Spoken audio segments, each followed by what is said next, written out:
ಕೆಂಪಾಗಿರುತ್ತೆ, ಬೆಳಗ್ಗೆ ಕೆಂಪಿರುತ್ತೆ, ಮಧ್ಯಾಹ್ನ ಬಂದಂಗೆಲ್ಲ ವರ್ಣ ಚೇಂಜ್ ಹಾಕೋದು ಬೆಳೆ ಬರ್ತಾನೆ, ಸಾಯಂಕಾಲ ಕಪ್ಪಾಗ್ತಾನೆ. 3 ವರ್ಣ, 3 ಅವತಾರಗಳಿದೆ. ಹನುಮ ಭೀಮ ಮಧ್ವ. ಅಂಜೆ ಗೋವಿಂದಾಚಾರ ಪ್ರಕಾರ ತ್ರೇತಾಯುಗದ ಮೂರ್ತಿ ಅಂತಲೇ ಹೇಳ್ತಾ ಇದ್ದಾರೆ. ಯಾಕಂದರೆ ಅಷ್ಟು ಅವತಾರಗಳಲ್ಲಿ ಅಷ್ಟು ಇದೆ.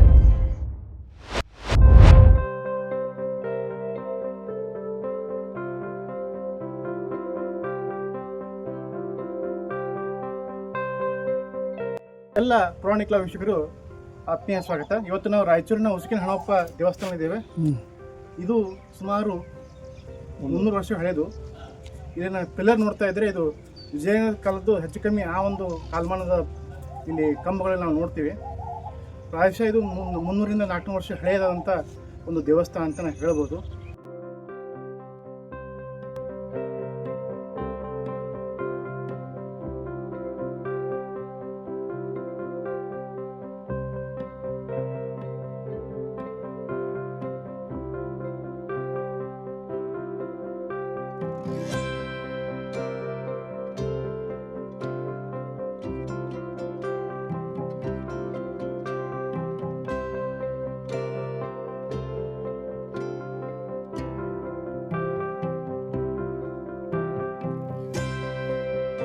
ತ್ರೇತಾಯುಗೆ ತಮಗೋಚರವಾಯು ದೇವಾತ್ ಸಂಭೂತ ಯೋಶ್ವರಂಗಾಸ್ಕೋಬಹು ಶ್ರೀ ಬಾಲಕೇಶಾನಂ ಕುರುಮಂಗಲಮ್ಮೆ.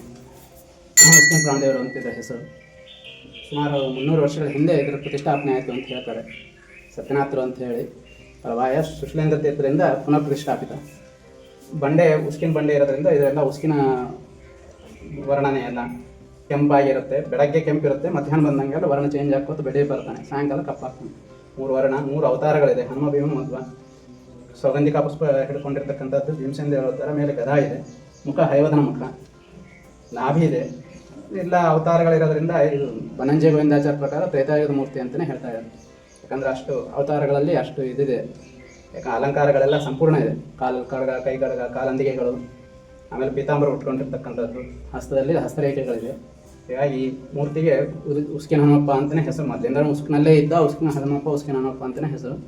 ಈ ಏರಿಯಾ ಹೆಸರು ಗೊಲ್ಲಕುಂಟೆ ಅಂತ, ಗೊಲ್ಲರ ಕೆರೆ ಹೆಸರು ಗೊಲ್ಲಕುಂಟೆ ಕೆರೆ ಅಂತ ಹೇಳಿ ಬರ್ತಾ. ಈಗ ಮತ್ತೆ ನಮ್ಮ ತಂದೆ ಇದ್ದಾಗ ರೇಖೆಗಳಿತ್ತು, ಈಗ ಬರ್ತಾ ಮುಂದೆ ಬರ್ತಾ ಇದ್ದಾನೆ. ದೇವರ ಇಚ್ಛೆ, ಇನ್ನು ಮುಂದೆ ಏನೇನಾಗುತ್ತೆ ಗೊತ್ತಿಲ್ಲ. ಮೊದಲಿಗೆಲ್ಲ ಶೀತಲ ಆಗಿದ್ದನ್ನು ದೇವಸ್ಥಾನ ಪುನರ್ ನಿರ್ಮಾಣ ಮಾಡಿದ್ದೀವಿ. ಉಳುಕಿದೆಲ್ಲ ಹಳೆಯದು ಹಾಗೆ ಇದೆ, ಯಾವ ಸ್ಟ್ರಕ್ಚರ್ ಚೇಂಜ್ ಮಾಡಿಲ್ಲ. ಮತ್ತೇನಾದರೂ ಮಾಹಿತಿ ಇದ್ದರೆ. ಉಸುಕು ಅಂತಂದರೆ ಉಸ್ಕಿಂದೆ ಸಂಪೂರ್ಣ ಬಂಡೆ ಎಲ್ಲ ಉಸ್ಕಿಂದೆ. ಈ ಬಂಡೆ ಎಲ್ಲ ಉಸ್ಕಿಂದೆ. ಇದೆಲ್ಲ ಉಸ್ಕಿದ್ದಂಗೆ ಹಸ್ತದಲ್ಲಿ, ಕೈಯಲ್ಲಿ, ಕಾಲಲ್ಲಿ ಎಲ್ಲ ಉಸ್ಕು. ಯಾವ ರೀತಿ ಉಸ್ಕಿನಲ್ಲಿ ಕೈ ಆಡಿಸಿದ್ರೆ ಏನು ಸ್ಪರ್ಶ ಬರುತ್ತೆ ಅದೇ ರೀತಿ ಇರುತ್ತೆ. ಅಭಿಷೇಕ ಮಾಡೋಕ್ಕಾಗ ಉಸ್ಕು ಕೈಗೆ ಬರುತ್ತೆ ಅಂತ ಹೇಳ್ತಾರೆ. ಅಲ್ಲಿ ಇನ್ನೊಂದಿದೆ ಮೂರ್ತಿ ಪ್ರತಿಷ್ಠಾ, ಅದು ಯಾವುದು? ಮೇಲ್ಗಡೆ ಸೀತಾರಾಮ ದೇವರು ಸಾಲಿಗ್ರಾಮದಲ್ಲಿ. ಸೀತಾರಾಮ ದೇವರು ಸಾಲಿಗ್ರಾಮದಲ್ಲಿ ಸೀತಾರಾಮ ದೇವರು ಪೂರ ವಧ ಮಾಡಿರ್ತಕ್ಕಂಥದ್ದು. ಅಕ್ಷಯ ಕುಮಾರ, ಕೀಚಕ ಮತ್ತು ಮಣಿವಂತ ವಧ.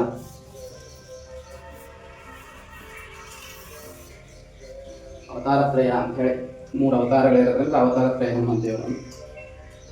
ಪ್ರತಿ ವರ್ಷ 3 ಸೆಂಟಿಮೀಟರ್ ಅಷ್ಟು ಬೆಳೀತಾ ಇರ್ತಾನೆ. ಪ್ರತಿ ವರ್ಷ ಬೆಳಿತಾರೆ. ಪ್ರತಿ ವರ್ಷ ಮುಂದೆ ಬರುತ್ತೆ. ಬೆಳೆಯೋದಂದ್ರೆ ಎತ್ತರ ಇಲ್ಲ, ಮುಂದೆ ಬರ್ತಾ ಇದ್ದಾನೆ. ಅವತಾರಗಳೆಲ್ಲ ಸಂಪೂರ್ಣ ಹೊರಗಡೆ ಬರ್ತಾ ಇದೆ. ಉತ್ಸವ ನಡೀತದೆ ಪ್ರತಿ ವರ್ಷ. ರಾಮನವಮಿ, ಶ್ರೀರಾಮನವಮಿ ಉತ್ಸವ ನಡೀತದೆ. ಜಾತ್ರೆ ಗಿತ್ರೆ ಅಂತ ಏನು ಮಾಡಲ್ಲ. ರಾಮನವಮಿ ದಿವಸ ಪ್ರತಿಷ್ಠಾಪನೆ ಆಗಿದ್ದೆ ರಾಮನವಮಿ ದಿವಸ ಇದೆ ದೇವಸ್ಥಾನ. ಸುಶ್ಲೇಂದ್ರ ತೀರ್ಥರಿಂದ ಪ್ರತಿಷ್ಠಾಪನೆ ಆಗಿದಾಗ ಶ್ರೀರಾಮನವಮಿ ಇತ್ತು. ಆವತ್ತಿನ ದಿವಸದಿಂದನೇ ಮಹೋತ್ಸವ.